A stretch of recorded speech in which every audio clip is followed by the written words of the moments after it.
할렐루야! 말씀의 자리, 예배의 자리, 기도의 자리 나오신 여러분들을 환영하고 축복합니다. 오늘 우리에게 주신 하나님의 말씀은 누가복음 19장 41절부터 44절까지의 말씀입니다. 신약성경 129페이지에 있는데요. 다 같이 성경을 찾고 한 목소리로 함께 읽겠습니다. 가까이 오사 성을 보시고 우시며 이르시되 너도 오늘 평화에 관한 일을 알았더라면 좋을 뻔하였거니와 지금 내 눈에 숨겨졌도다. 날이 이를지라 내 원수들이 토둔을 쌓고 너를 둘러 사면으로 가두고 또 너와 및 그 가운데 있는 내 자식들을 땅에 메어치며 돌 하나도 돌 위에 남기지 아니하리니 이는 내가 보살피 받는 날을 알지 못함을 인함이니라 하시니라. 아멘. 웃으면 복이 온다. 웃으면 엔돌핀이 생긴다. 웃는 얼굴에 침 못 뱉는다. 웃는 자에게 생기는 좋은 일들을 이야기합니다. 그런데 성경은 오히려 우는 자가 복되다고 말씀합니다. 마태복음 5장 4절 말씀입니다. 애통하는 자는 복이 있나니 그들이 위로를 받을 것이며 우리는 우는 자보다 웃는 자를 더 좋아할 것입니다. 나에게도 우는 일보다 웃는 일을 더 좋아할 것입니다. 우는 삶보다 웃는 삶이 더 좋은 삶이라고, 잘 사는 삶이라고 생각할지 모르겠습니다. 그러나 오늘 예수 그리스도를 보며, 예수님을 보며 우는 자의 삶을 다시 한번 되돌아보시기 바랍니다. 눈물에는 종류가 있습니다. 우선 사람들이 누구나 인생을 살아가면서 흘리게 되는 눈물이 있습니다. 기쁘고 감격해서 흘리는 눈물, 슬퍼서 흘리는 눈물, 억울해서 흘리는 눈물, 서글퍼서 흘리는 눈물, 불쌍해서 흘리는 눈물. 다음으로 우리는 그리스도인들이 하나님 앞에서 흘리는 눈물이 있습니다. 주님 앞에 죄를 깨닫고 회개하며 흘리는 눈물, 그리고 받은 바 은혜를 깨닫고 감격해서 흘리는 눈물. 그런데 세상 사람들은 당연히 모르고 우리 그리스도인들도 알기 힘든 특별한 눈물이 있습니다. 바로 주님께서 흘리신 눈물입니다.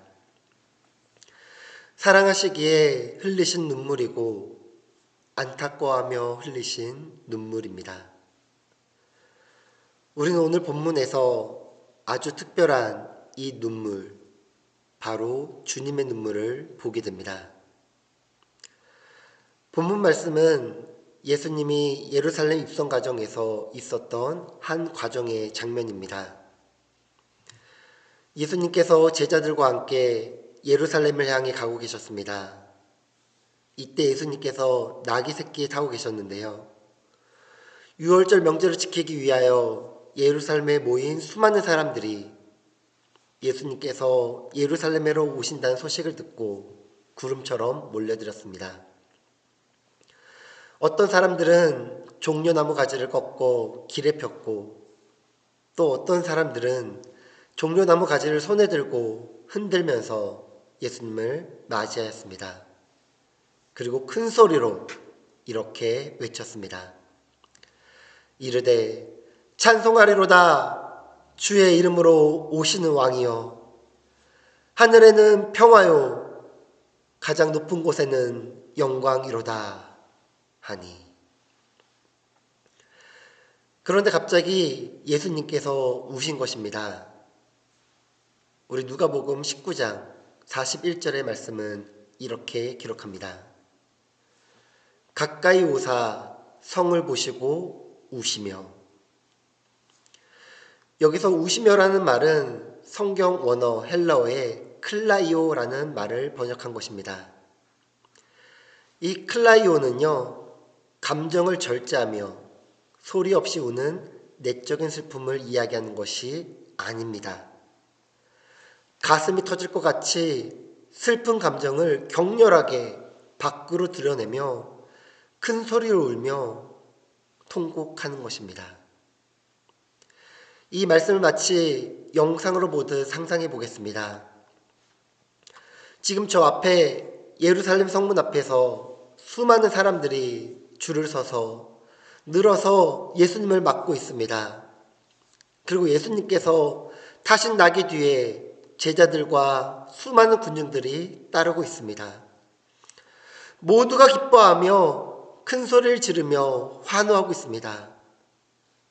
그런데 정작 이때 예수님은 큰 소리로 우신 것입니다. 참 이해하기 힘든 장면이 아닐 수 없습니다.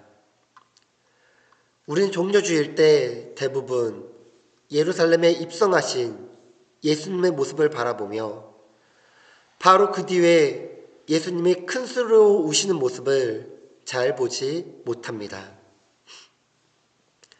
도대체 예수님께서는 왜 우신 것일까요? 42절을 보면 이렇게 기록하고 있습니다. 이르시되 너도 오늘 평화에 관한 일을 알았더라면 좋을 뻔하였거니와 지금 내 눈에 숨겨졌도다. 우선 이 말씀에 예수님께서 누구 때문에 오신 것을 알 수 있습니다. 바로 너 때문에, 바꿔 말하면 바로 나 때문에 우신 것입니다. 여기서 말씀하신 너는 바로 예루살렘 성을 말합니다. 그러니까 예루살렘 성으로 대표되는 예루살렘 사람들, 나아가 당시 유대인들을 말하는 것입니다. 그렇습니다. 예수님께서는 예루살렘 성으로 입성하시면서 그 안에 살고 있는 사람들, 일상을 살아가고 있는 그들을 위하여 우신 것입니다. 예수님께서 예루살렘 사람들과 유대인들이 평화에 관한 일을 알지 못한 것을 보시고 우셨다라는 것입니다. 여기서 예루살렘이란 성의 이름을 한번 생각해 보겠습니다. 이 말은 히브리어로 하나님이 세우시다라는 뜻의 여루엘과 평화라는 뜻의 살렘이 합쳐져서 만들어진 말로 예루살렘의 성의 이름은 글자 그대로 하나님께서 세우신 평화의 성이라는 것입니다. 사실 하나님께서는 이 땅에 참된 평화를 주시려고 아브라함의 자손으로 하나님의 백성을 삼으셨습니다. 그리고 그들을 약속의 땅 가나안으로 부르셨습니다. 그리고 그 중심에 예루살렘 성을 세우셨습니다. 예루살렘을 이 땅에 참된 평화가 되는, 전파가 되는 중심지로 삼은 것입니다. 그런데 지금 예수님께서 보실 때 이 예루살렘에 평화가 깨진 것을 본 것입니다. 하나님께서 세우신 평화의 성에 평화를 찾아볼 수가 없게 된 것입니다. 평화를 전파해야 할 이 중심지에 전파할 평화가 없다라는 것입니다. 다른 성에 평화가 깨졌다면 이렇게 우시지 않으셨을지도 모르겠습니다. 그러나 하나님께서 세우신 평화의 성에 정작 평화가 깨어진 것을 보시고 우신 것입니다. 여기서 한 가지 주목해야 할 말씀이 있습니다. 예수님께서 우시면서 하신 말씀입니다. 지금 내 눈에 숨겨졌도다. 지난주 말씀에도 제자들은 말씀을 들었지만 깨닫지 못하였습니다. 지금도 예수님께서 말씀하고 계시지만 이 말씀은 숨겨졌습니다. 예루살렘 사람들이 예루살렘 성에 평화가 깨졌다는 것을 보지 못하고 있다는 것입니다. 유대인들이 평화가 깨졌다는 사실을 모르고 있다는 것입니다. 사실 당시 예루살렘에는 전쟁이 벌어지고 있거나 특별한 분쟁이 있지 않았습니다. 사람들이 정상적으로 유월절 명절을 지키고 있었습니다. 큰 문제 없이 평화로운 일상이 유지되고 있었습니다. 그러나 그들은 예수님의 이 평화를 알지 못하였습니다. 예수님께서는 왜 평화가 깨졌다고 우신 것일까요? 한마디로 말하면 예수님께서는 예루살렘 사람들이 모르는 참된 평화를 말씀하고 있었기 때문입니다. 42절을 보면 예수님께서 평화라는 말을 사용하였습니다. 이 말은 신라의 헬라어로, 신약의 헬라어로 에이레네라는 말을 번역한 것입니다. 이 에이레네는 구약의 히브리어 샬롬과 같은 뜻입니다. 이 말은 하나님과의 평화에서 비롯된 평화를 말하는 것입니다. 하나님과 평화를 이룬 사람들이 하나님의 역사로 이 세상에서 이루고 또 누리게 되는 평화를 말하는 것입니다. 예수님께서는 지금 예루살렘을 보실 때 이 에르네가 깨진 것입니다. 이 샬롬이 깨진 것입니다. 이 평화가 깨진 것입니다.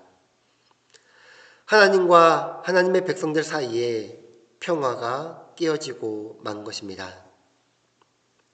그리고 그 결과 하나님의 백성들이 사랑과의 관계에서 그리고 나라와의 관계에서 평화를 누리지 못하고 있는 것입니다. 그래서 예수님께서는 눈물을 흘리셨습니다. 지금 예수님께서는 이 깨져버린 평화를 회복하시려고 예루살렘으로 올라가고 계신 것입니다. 저 십자가 위에 하나님과 사람 사이의 평화를 회복시키고자 예루살렘으로 향하신 것입니다.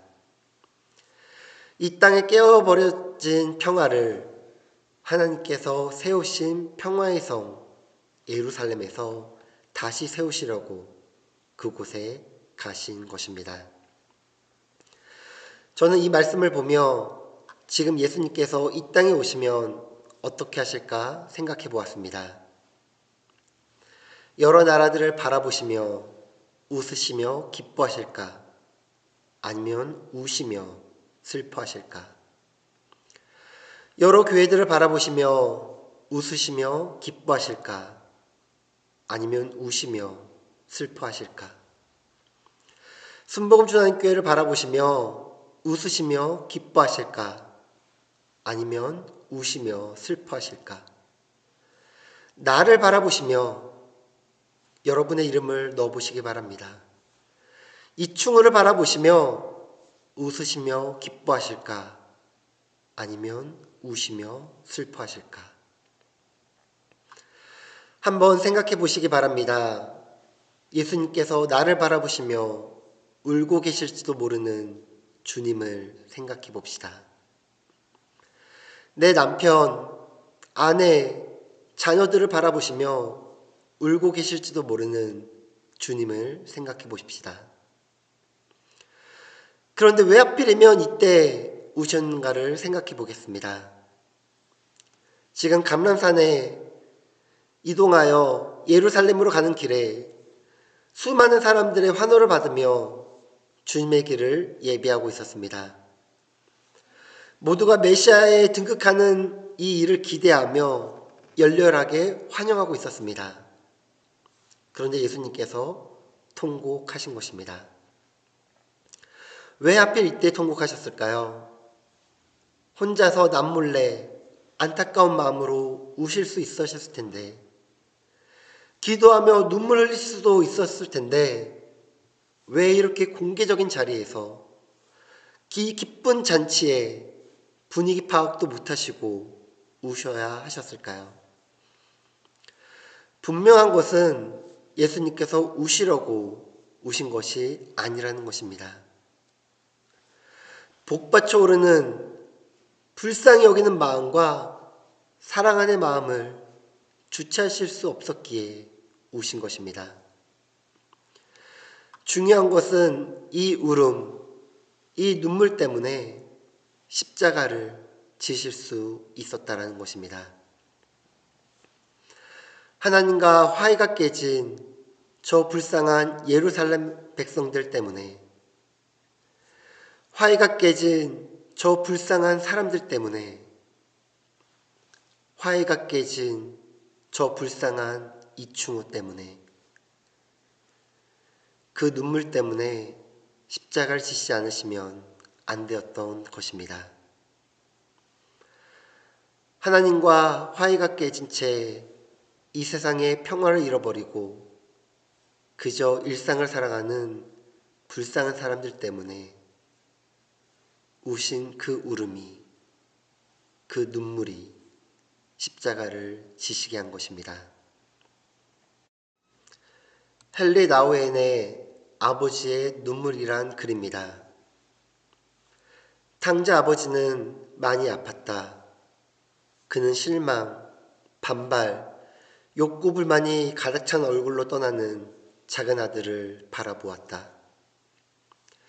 또한 화가 잔뜩 나서 자기를 사랑하지도 존경하지도 않는 큰 아들을 바라보았다.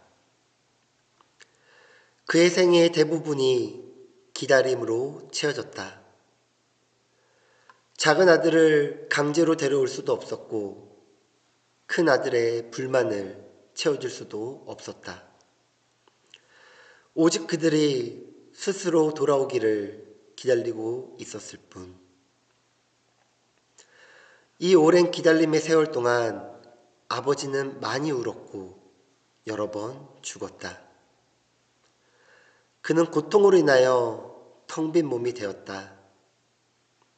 하지만 바로 그 비어있음이 때가 되어 돌아오는 아들들을 환영하는 장소가 되었다. 그렇습니다. 아버지의 눈물이 탕자가 된 작은 아들을 기다릴 수 있게 해주었습니다. 아버지의 눈물이 그 아들을 용서할 수 있게 해주었습니다.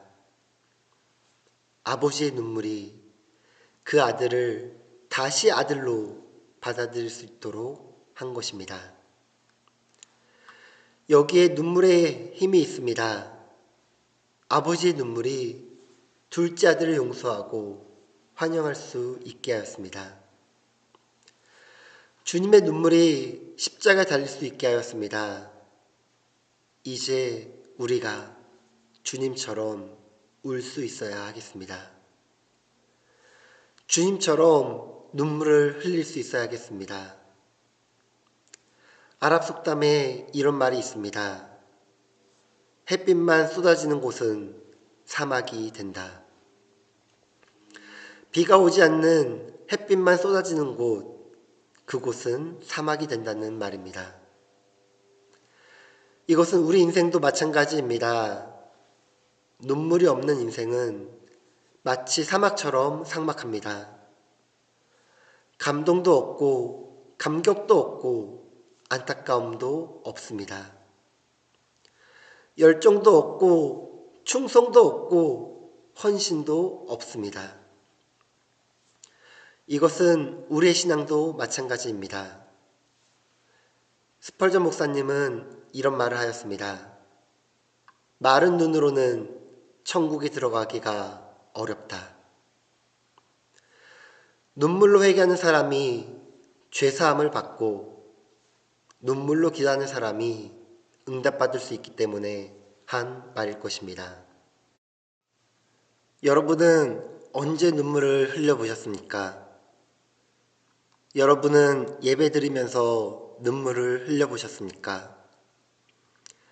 말씀을 읽으시며 눈물을 흘려보셨습니까? 기도하시며 눈물을 흘려보셨습니까?